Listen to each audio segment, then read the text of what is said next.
प्यारे बच्चों, सुप्रभात। गणित की ऑनलाइन कक्षा में आप सभी लोगों का एक बार पुनः स्वागत है। हम लोग इस समय समांतर, गुणोत्तर और विशेष श्रेणी के अंतर्गत दिए गए प्रश्नों को हल कर रहे हैं। इसमें आज यह श्रेणी से संबंधित अंतिम क्लास है। इसमें कुछ महत्वपूर्ण जो पिछले टर्न पर कुछ बच्चों ने पूछा भी था और कुछ नए प्रश्न को आज हम लोग हल करेंगे। ठीक, तो यह विविध प्रश्नावली का 23वां प्रश्न है। देखिए यहाँ लिखा हुआ है 3 + 7 + 13 + 20 प्लस के n पदों का योग। तो यदि हम 7 में से 3 घटाएंगे 4, 13 में से 7 घटाएंगे 6, 21 में से 13 घटाएंगे 13, 8, 21। तो ये देख रहे हैं अंतर अलग अलग आ रहा है। दूसरे पद में पहले पद का भाग दें, तीसरे में दूसरे का, तो सर्वानुपात भी अलग अलग हो जा रहा है। इस प्रकार यह न तो गुणोत्तर होगा न तो समांतर होगा, लेकिन इसको हमको किसी न किसी तरह से इस तरह से हल करना है कि या तो एक क्योंकि हम पढ़े समांतर में आए या तो गुणोत्तर में आ जाए। तो जब भी इस तरह का इस श्रेणी की n पदों का योग, केवल n पदों का है, तो मान लीजिए कि जो यस है इस श्रेणी के n पदों का योग है। ठीक, तो हमने लिख लिया। s बराबर हो गया 3 + 7 + 13 + 20 + tn, मैंने nवां पद हो जाएगा tn। इस विधि को अंतर विधि भी कहते हैं। ठीक, अब दूसरा फिर इसको लिखेंगे। कुछ किया नहीं गया है, केवल एक अंक ऊपर नीचे नहीं लिख करके एक अंक जो है दाएं शिफ्ट करके लिखा गया। देखिए 3, 7, 13 डॉट डॉट 9वें पद के पहले हो जाएगा tn - 1वां पद हो जाएगा, ये हो जाएगा tn। अब क्या करते हैं कि समीकरण 1 में से 2 घटा देते हैं, हो जाएगा समीकरण 1 - समीकरण 2। यहाँ घटा दिया गया है तो s में से चला जाएगा 0 चला जाएगा। ये हो गया 3, 7 में से 3 गया 4, 13 में से 7 गया 6, 21 में से 13 गया 8, और tn - 1 ये हो गया। इन पदों तक लिख लेंगे, यहाँ प्लस tn है तो चिन्ह में जाएगा, ये हो जाएगा -tn। ठीक, ये जो tn दिया हुआ है, नवां पद दिया हुआ है, यहाँ tn पक्षांतर करके इधर आ गया tn बराबर हो गया 3, 4, 7, 8 डॉट डॉट n पदों तक ये लिखा हुआ देखिए हम तक। ठीक, अब यहाँ देखा जाए 6 में से 4 चला गया 2, 8 में से 6 जाएगा 2, 10 आएगा वो भी 2 चला जाएगा, लेकिन 3 यदि पहले पद को थोड़ा बाहर हम कर दें, पहले पद को बाहर कर दें, तो जो शेष बची हुई श्रेणियाँ हैं, जो शेष बची हुई श्रेणी है वो समांतर में आ जाएगी। तो कुल कितने पद दे रहा है, यहाँ n पदों तक है, हमने 3 को क्या कर लिया, बाहर कर लिया। 3 प्लस बाहर, बाकी को ब्रैकेट में लिख दिया, इसीलिए देखिए हो जाएगा 4, 6, 8 डॉट। तो जब एक पद हमने बाहर कर दिया तो हो जाएगा n - 1 पदों तक, हो गया 3 प्लस। अब देखिए पदों की संख्या कितनी हो गई, n - 1 यहाँ हो गई।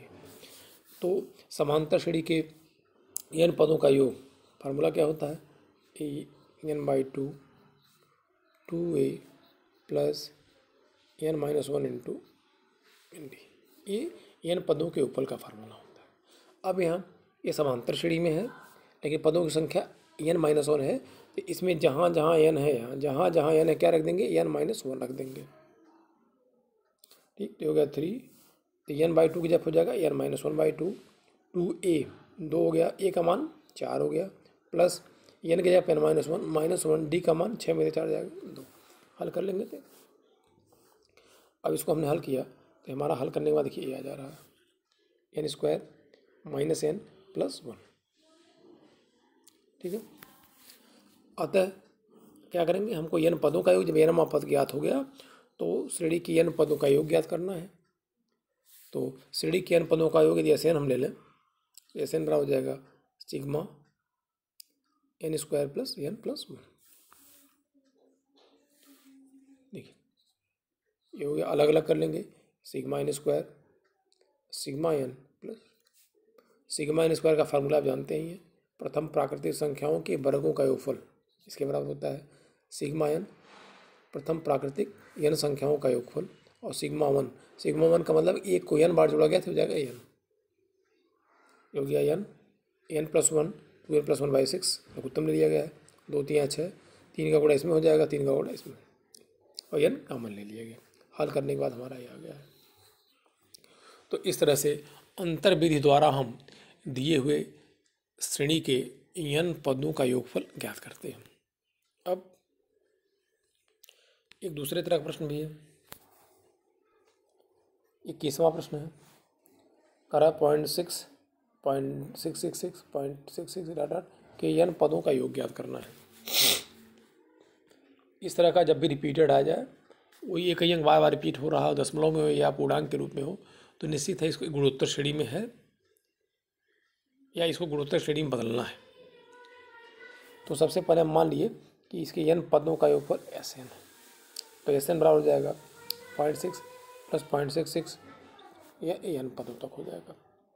अब जो भी अंक रिपीट कर रहा है, जैसे 6 यहाँ पे 5 हो सकता है, 7 हो सकता है, उसको हमने कॉमन ले लिया, हो गया 6, 0.1, 0.11, 0.111, ये n पदों तक होगा। सब में ही काम करना है। अब 9 से गुणा और 9 से भाग कर दिया गया। देखिए 9 से ऊपर गुणा करेंगे, 9 से भाग देंगे, कोई अंतर नहीं आएगा, क्योंकि यदि यहाँ 9 कॉमन है, 9 कैंसिल हो जाएगा।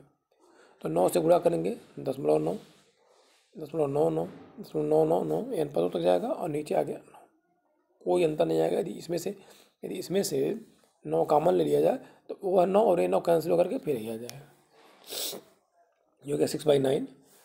ये दशमलव में है, इसको हम भिन्न के रूप में लिख लिए, ये हो गया 9/10, हो गया 99/100, 999/1000, ये n पदों तक। ठीक, हो गया 6/9। 9 की जगह क्या हो सकता है, 10 - 1, 99, 100 - 1, 999, 1000 - 1, ये n पदों तक। ये आ गया, ये हो गया 6/9। अब देखिए अलग अलग कर लीजिए, पहला पद यहाँ, पहला पद यहाँ, पहला पद सब एक साथ कर लिया जाए डॉट n पदों तक, और दूसरा वाला एक साथ, तो हो जाएगा 10/10 प्लस 100/100 प्लस 1000/1000 डॉट n पदों तक। अब बीच वाले में देखिए क्या, दूसरे वाले पद में माइनस, यहाँ भी माइनस, यहाँ सब माइनस आ रहा है, तो माइनस हमने एक साथ कॉमन ले लिया, ये हो गया 1/10, 1/100, 1/1000 डॉट n पदों तक। ठीक है, ये हो गया 6/9, ये 1/1 n पदों तक हो गया। अब देखिए ये गुणोत्तर श्रेणी, देखिए ये गुणोत्तर श्रेणी, देखिए पहला पद 1/10 हो गया, r का मान निकालेंगे, देखिए ये हो जाएगा r बराबर 1/100 में 1/10 का भाग देंगे तो ये भी 1/10 आ जाएगा। ये गुणोत्तर श्रेणी में देखिए 1/100 में 1/100 का भाग देंगे, 1/10, 1/1000 में 1/100 का भाग देंगे, 1/10, ये गुणोत्तर श्रेणी में आएगा। अब गुणोत्तर श्रेणी के n पदों का योगफल का फार्मूला लगा देंगे। a का मान मालूम है, r का मान मालूम है, और 1/10 क्या है, 1 से कम है।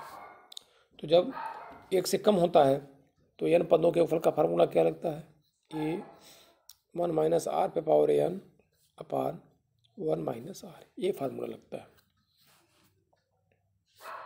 तो हो गया n, एक जगह पे 1/10, 1 - r, 1/10 पावर n बटा 1 - r, हो गया 6। एक को n बार जोड़ेंगे तो n हो जाएगा, -6/n ब्रैकेट हटा दिया गया है, 1/10, ये हो गया। तो Sn का मान हमारा ये आ गया। तो n पदों का योगफल ऐसे ज्ञात करें। इस तरह से जब भी रिपीटेड आ जाए, चाहे पूर्णांक हो सकता है 5 + 5 5 5 प्लस m, इस तरह का, तब भी इसे करना है। सबसे पहले कॉमन लेकर के 9 से गुणा भाग कर देंगे, दशमलव में है तो उसको भिन्न के रूप में बदल लेंगे, फिर 100 - या 10 करके। ठीक, एक एग्जाम्पल देखिए काफ़ी इंपॉर्टेंट है। कह रही है कि यदि ABC समांतर श्रेणी में है, यदि ABC समांतर श्रेणी में है, XYZ गुणोत्तर श्रेणी में है, तो ये सिद्ध करना है। देखिए ABC AP में है, ABC AP में है, समांतर श्रेणी में है। इस समांतर में कब होगा, जब दूसरे में से पहला पद घटा दिया जाए, मतलब B - A, और तीसरे में से दूसरा घटाया जाए, C - B, B - B पक्षांतर कर लिया जाए, B - A जाएगा तो ये हो जाएगा A + C, मतलब 2B बराबर हो गया ए प्लस सी। तो जब भी कोई तीन संख्या का एक समांतर श्रेणी में है, इसका मतलब क्या होना है, यदि हमें कि बीच वाले के बीच की संख्या क्या है, बी है, तो बीच वाले का दोगुना बराबर पहले और तीसरे के योगफल के ए प्लस सी।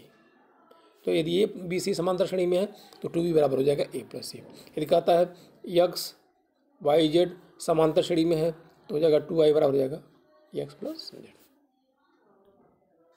एक और चीज़ देख लीजिए, मान लीजिए कहता है कि एक्स वाई जेड गुणोत्तर में है, गुणोत्तर श्रेणी में है, तो गुणोत्तर श्रेणी कब होगा, जब दूसरे पद में पहले पद का भाग दिया जाए।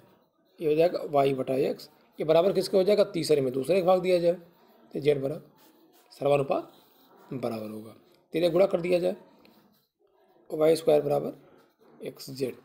इसका मतलब कि तीन संख्या यदि गुणोत्तर श्रेणी में है, या जैसे यहाँ पे एक्स वाई जेड है, तो बीच वाले का वर्ग शेष दोनों के गुणनफल के बराबर होगा। ठीक है, तो यह ए बी सी समांतर श्रेणी में है। चूंकि ए बी सी समांतर श्रेणी में है, इसका मतलब बीच वाले का दोगुना शेष दोनों के फल के बराबर होगा। समीकरण नंबर 1। यदि एक्स वाई जेड गुणोत्तर श्रेणी में है तो बीच वाले का वर्ग पहले और तीसरे के गुणनफल के बराबर हो, ये हो गया समीकरण नंबर 2। वाई स्क्वायर बराबर हो गया एक्स जेड, तो वाई बराबर हो गया under root X Z, under root को हम घात के रूप में लिखेंगे एक्स पावर 1/2 हो गया। ये दोनों चीज़ दिया हुआ है, इन दोनों की सहायता से हम यहाँ बायां पक्ष लेके चलेंगे, और इन दोनों की सहायता से हम देखेंगे कि एक के बराबर हो रहा है कि नहीं। तो LHS बराबर हो गया, ये दिया हुआ है, एक्स का मान रख दिया गया, वाई यहाँ से रख देंगे, वाई का मान यहाँ से रखा गया है, एक्स जेड पर घात 1/2, ठीक है ना, वाई का मान। अब पूरे घात का घात क्या है, c minus a z a minus b, y का मान रखा गया है। और हम जानते हैं कि ए पावर एन बराबर ए पावर एम गुणे एन, घात का घात रहेगा तो गुणा हो जाएगा। ठीक, ये हो गया एक्स पावर बी माइनस सी। ठीक है, देखिए यहाँ पे घात एक्स जेड है, यहाँ 1/2 और सी माइनस ए गुणे 1/2 सी माइनस ए बटा 2 जेड ए माइनस बी हो गया। ठीक, अब ये फार्मूला ये भी होता है, देखिए ए बी पावर एन बराबर होगा ए पावर एन बी पर पावर एन। यहाँ एक्स जेड है, एक्स जेड, ठीक, तो वही वाला फार्मूला यहाँ वाला लगा करके अलग अलग कर लेंगे। एक्स पावर बी सी गुणे एक्स पावर क्या हो जाएगा, c minus a by 2, z power c minus a by 2 गुणे z power a minus b. अब यहाँ पे इन दोनों देखा जाए, इन दोनों फार्मूला होता है ए पावर एम गुणे ए पावर एन बराबर क्या होता है, ए पावर एम प्लस एन होता है। घात जुड़ जाएगा, तो यहाँ घात देखिए गुणा करेंगे तो घात जुड़ गया है, जेड वाला यहाँ जुड़ गया है, यहाँ जुड़ गया, ये लघुत्तम ले लिया गया है, ये लघुत्तम ले लिया गया है। अब देखिए यहाँ जहाँ भी 2b आया है, 2b बराबर क्या है, ए प्लस सी। समीकरण नंबर 1 से, क्योंकि ए बी सी समांतर श्रेणी में है, ये 2b बराबर हो जाएगा ए प्लस सी। इन दोनों में 2b जहाँ आया है ए प्लस सी कर देंगे। हल करने के बाद एक्स पे घात 0 और जेड पे घात 0 आ जा रहा है, और किसी भी संख्या या पद का घात यदि 0 है तो उसका मान 1 होता है। 1 गुणे 1 बराबर हो गया 1, यही हमको सिद्ध करना था। और अंतिम प्रश्न जो है उसमें प्रश्नावली के देखा जाए, क्वेश्चन नंबर 32 है।